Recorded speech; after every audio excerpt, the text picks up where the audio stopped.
Hello everyone, today I am going to discuss about class 9 English supplementary reader long question। नमस्कार दोस्तों, साथियों और मित्रों और सीखने वालों, आज हम आपके लिए इस वीडियो में लेके आए हैं कक्षा 9 क्लास 9 की अंग्रेजी के लॉन्ग क्वेश्चंस को हम डिस्कस करेंगे। यहाँ पर हमने दो पार्टों से लॉन्ग क्वेश्चन लिए हैं। आइए चलते हैं, उनको पढ़ते हैं। दो लेसन हैं। एक लेसन है जिसका नाम है काठमांडू, ये क्या काठमांडू लेसन का लॉन्ग क्वेश्चन है, और एक और दिया है ये यहाँ का द लास्ट वीक का लॉन्ग क्वेश्चन। तो आइए समझते हैं।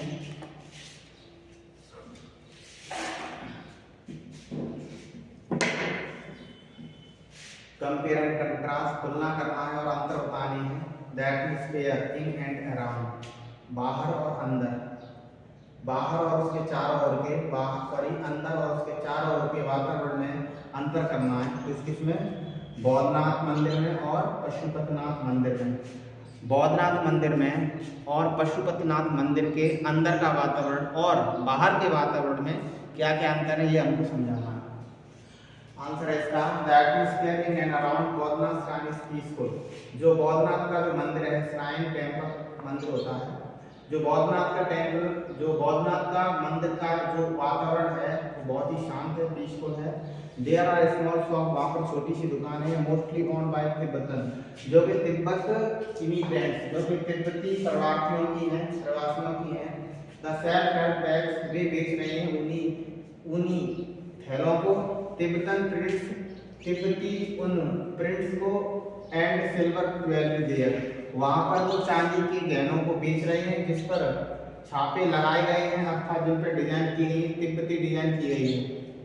But the atmosphere in and around, लेकिन जो वातावरण है उसके अंदर का और चारों ओर का,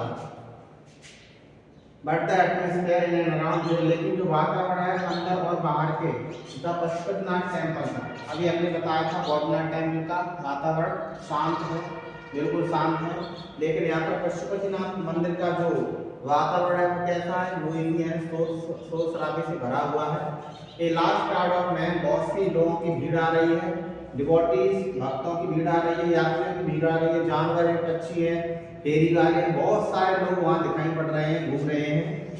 there is noisy all around, वहाँ पर चारों ओर शोर शराबा है। Animals can be seen fighting, जानवरों को लड़ते हुए देखा जा सकता है। And man can be seen struggling, और आदमी को और मनुष्यों को आपस में संघर्ष करते हुए देख सकते हैं आप।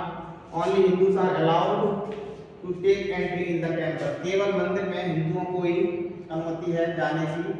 वी कैन से दैट, हम कह सकते हैं, there is restlessness among the persons in and around the Pashupatinath temple. There is restlessness among the persons in and around the Pashupatinath temple. We can say that, हम कह सकते हैं कि जो पशुपतिनाथ मंदिर है और जो बौद्धनाथ मंदिर है, उन दोनों के वातावरण में बहुत सारा अंतर है। जो बौद्धनाथ मंदिर है वहाँ पर शांति है, और जो पशुपतिनाथ मंदिर है वहाँ पर बहुत भीड़ भाड़ है। वहाँ पर लोग, भक्तों की बहुत ही ज़्यादा भीड़ जा रही है। पर्यटक हैं, हॉकर हैं, फेरी वाले हैं, सारे लोग हैं, पशु पक्षी जानवर, फेरी वाले, हर प्रकार की भीड़ है, हर प्रकार की वहाँ पर भीड़ है। लेकिन जो बौद्धनाथ मंदिर है वहाँ पर भीड़ बिल्कुल नहीं है, बिल्कुल बहुत शांति है, शांतिपूर्वक लोग आ रहे हैं, जा रहे हैं। आइए इस क्वेश्चन को हम अंग्रेजी में पढ़ने का कोशिश करते हैं। क्वेश्चन को अंग्रेजी में समझते हैं।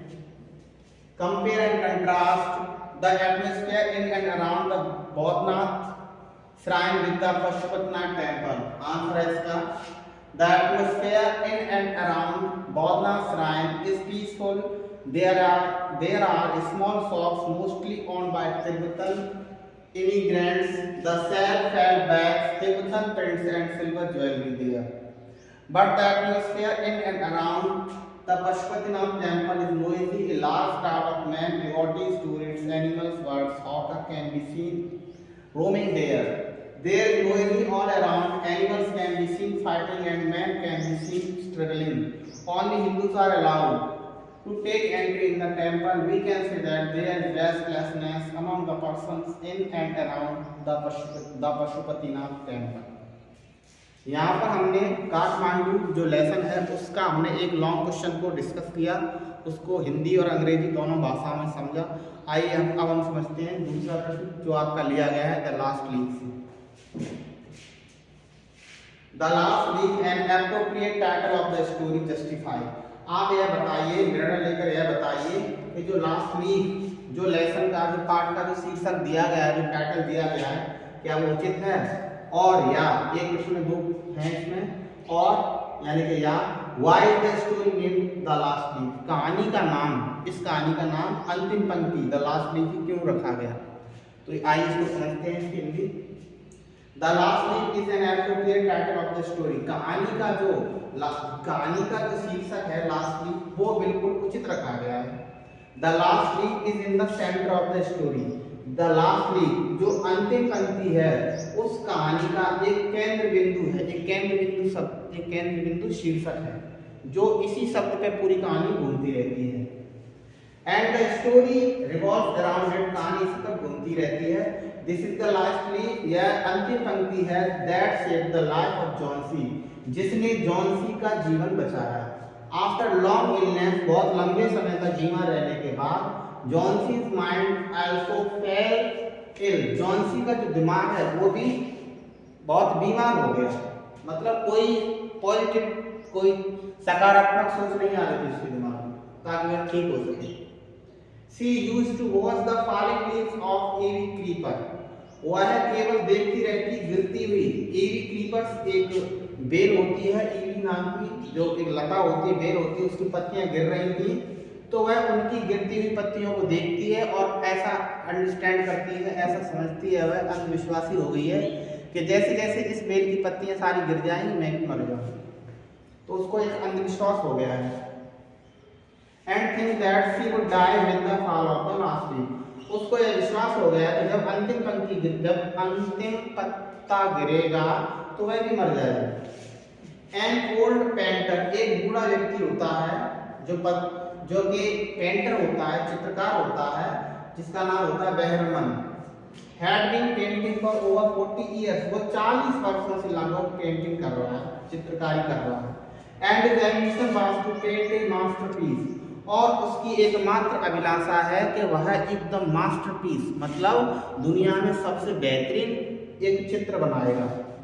He heard about Johnson's stupid superstition,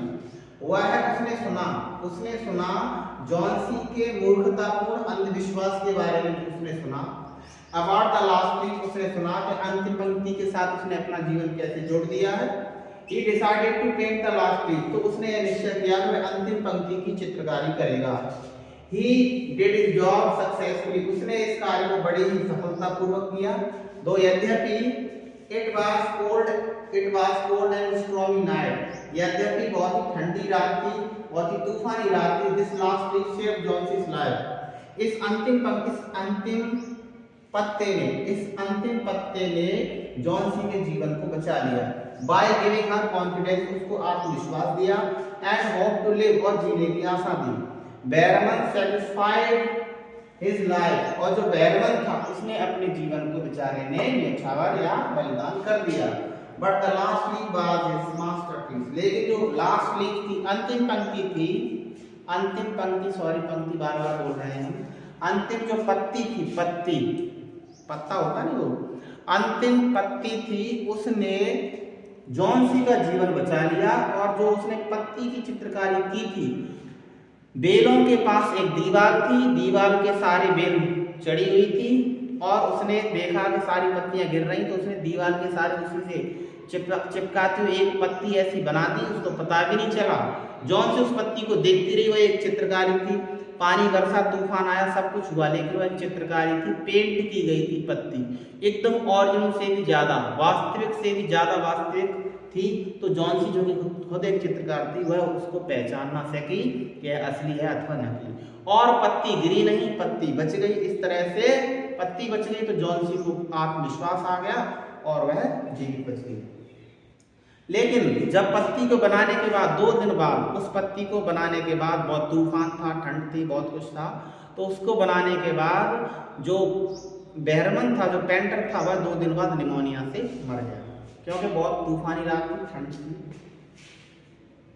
Thus the story is aptly named the last sleep। इस प्रकार से हम कह सकते हैं कि जो इस कहानी का जो शीर्षक दिया है वह द लास्ट स्लीप, जो शीर्षक दिया है वह एकदम उचित दिया है। आइए अब इस प्रश्न को हम इंग्लिश टू इंग्लिश समझ लेते हैं। The last sleep N appropriate title of the story justify. Question एक हो गया यहाँ पर। अगला इसी में एक और क्वेश्चन है, दोनों के लिए एक ही आंसर रहेगा। और why the story name the last sleep. Answer है इसका the last sleep is an appropriate title of the story. The last sleep is in the centre of the story and the story revolves around it. This is the last sleep that saved the life of Johnsy. After long illness, Johnsy mind also fell ill. She used to watch the falling leaves of Ivy Creeper and think that she would die with the fall of the last leaf. An old painter, Behrman, had been painting for over 40 years and his ambition was to paint a masterpiece. He heard about Johnsey's stupid superstition about the last leaf. He decided to paint the last leaf. He did his job successfully, though it was cold and stormy night. This last leaf saved Johnsey's life by giving her confidence and hope to live. Behrman satisfied his life, but the last leaf was his masterpiece. Thus the story is aptly named the last leaf. तो यहाँ पर हमने इस video में, इस class में हमने दो पार्ट के 2 लेसन्स के लॉन्ग क्वेश्चन आंसर को डिस्कस किया। आशा रखते हैं आपको समझ में आया होगा। आपको लग रहा है तेज बोला जा रहा है या सर तेज बोल रहे हैं, तो आप उसको स्लो भी कर सकते हैं। आप सभी समझदार हैं, जो वीडियो चला रहे हैं उसको स्लो कर सकते हैं, अपने हिसाब से उसकी स्पीड कर सकते हैं। और वीडियो को बार बार देखें, सावधानी पूर्वक देखें, आपको वीडियो अच्छी तरह से समझने आ जाएगा। आज के वीडियो में इतना ही रखते हैं। आशा रखते हैं आपको समझ में आया होगा। आपकी परीक्षाएं शुभ हों, मेहनत करते रहिए, मेहनत से घबराना नहीं है, सफलता आपके हाथों में होगी। आज के वीडियो में इतना ही। आपका दिन और परीक्षाएं शुभ हों।